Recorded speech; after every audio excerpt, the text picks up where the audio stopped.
Hello everyone, I'm just gonna share my screen.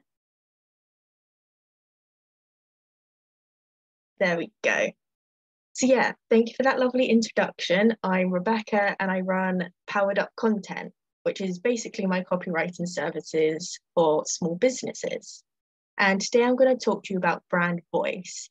It doesn't sound that interesting, but you can really leverage it to make your content and all the words that you put out there really powerful. So first, I have a question. How do you want to be perceived? It might not be something you've thought of that much, maybe just when you're posting a photo on Instagram and want to make sure you look good. But as business owners, it's really important to have that image right. And a lot of how we're perceived is based on the words we use, so the copy and content we put out there. And that's why I want to talk to you about brand voice today. We want to make sure that we're coming across in a way that's authentic to us and also attracts our ideal client. But first, what is brand voice anyway? There's a lot of branding words thrown around a lot. So it's basically how we come across in all the communication we put out there. What's our tone of voice? What words do we use? Do we use any colloquialisms or kind of regional slang even?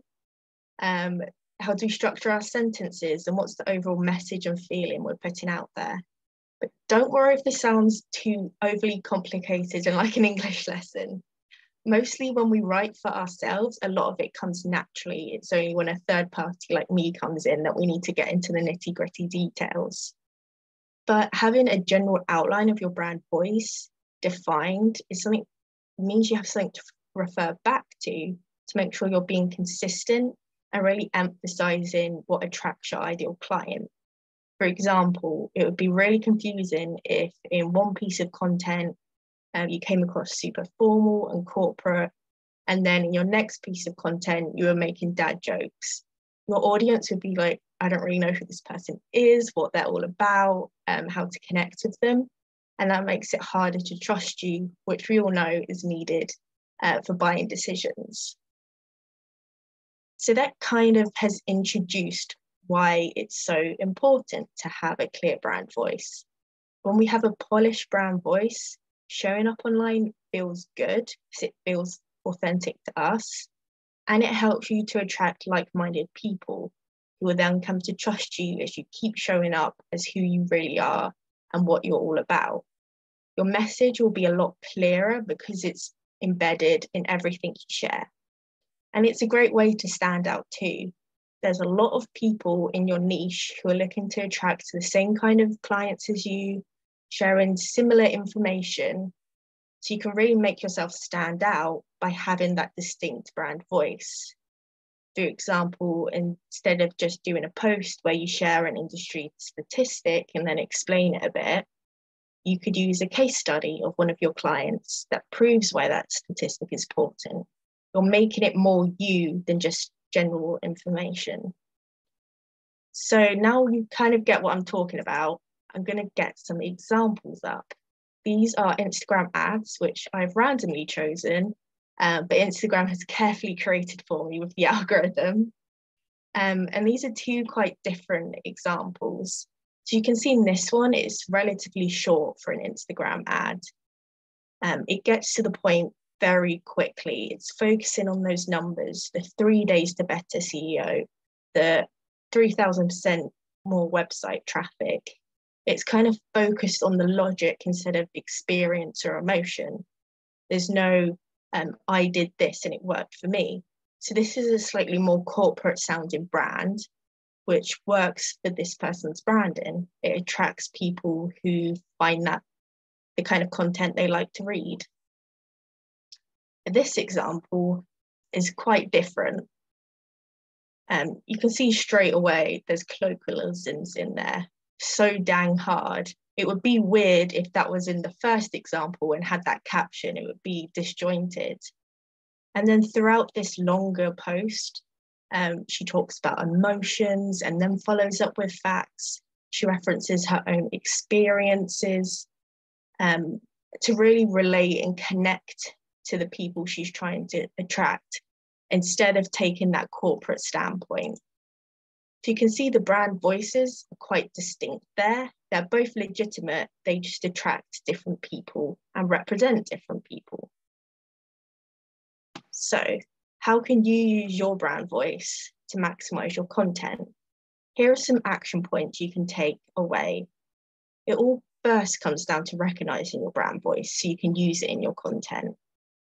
So I'd ask yourself a few reflective questions like, how do I want my clients to describe me? How have my previous clients and business friends described me? What characteristics would my ideal client find appealing? What do they need to hear from me right now to feel good about working with me? And what's my client experience like? So I can bring that into my marketing, which will attract people that like that kind of client experience. And then I'd also suggest observing yourself. You might be a bit surprised about what you discover. How do you speak on sales calls? Are there any words or phrases you use a lot? How do you tend to explain yourself? Is it through personal stories or research? How do you naturally speak shorter, longer, more detailed sentences?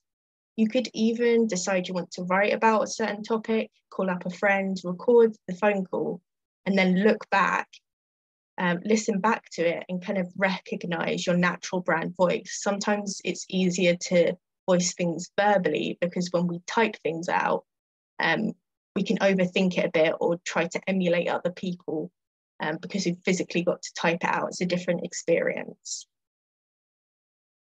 So by the end of all this exploration, there's 3 things you should know about your brand voice to really use it in your content. Your tone of voice, which is basically a few words describing how you want to come across. The role you play in your clients' lives, like how you make them feel and the transformation you provide, and how you're different to others in your industry, because this uniqueness is really important to stand out. As an example, I fill this out for myself. I'd recommend maybe taking a photo of this or screenshotting it so you can refer back to it later. So my tone of voice is empowering, creative. My role is helping people to get their unique message out there and grow their business. And then I put a few notes down about how I'm different in that I don't push my clients into sales strategies that just don't work for them. I let their uniqueness shine. So you can do a similar thing for yourself. It's not overly complicated. You don't have to write out loads. It's just a good starting point of this is how I want to come across. So if you'd like to do that for yourselves, the 3 points for your brand voice, connect with me on social media and send me it over after the talk once you've had time to think about it. And I'm happy to brainstorm with you, bounce ideas off each other about how you can really define your brand voice and have this distinct voice when you're showing up online. Thank you for listening.